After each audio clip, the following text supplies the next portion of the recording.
કડોદરા 4 રસ્તા તરફથી એક ટેમ્પો ગૌવંશો ભરીને ભાટેના કતલખાના તરફ જવાનો છે તેવી બાતમી વિશ્વ હિન્દુ પરિષદ ગૌરક્ષક પરિષદને મળી હતી।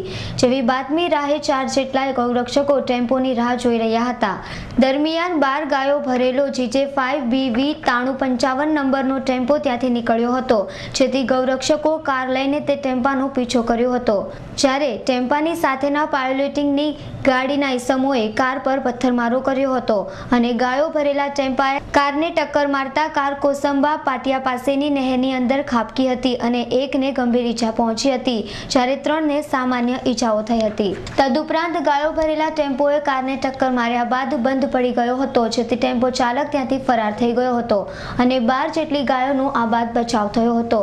ઉપરાંત ગૌરક્ષકોને ઈજાઓ થતા સારવાર અર્થે હોસ્પિટલ ખસેડાયા બાદ સરથાણા પોલીસ મથકે ફરિયાદ કરવા ગૌરક્ષકો પહોંચ્યા હતા।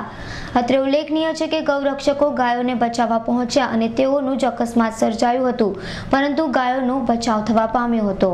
આજે 10 વાગ્યાની આસપાસ રાત્રે મને એક અજાણ્યા ઇસમ દ્વારા ટેલિફોનિક માહિતી મળેલી કે સુરત કડોદરા 4 રસ્તા તરફથી એક અશોક લેલેન્ડ ટેમ્પો ગૌવંશ ભરી અને સુરત ભાટેના કતલખાને જવાનો છે।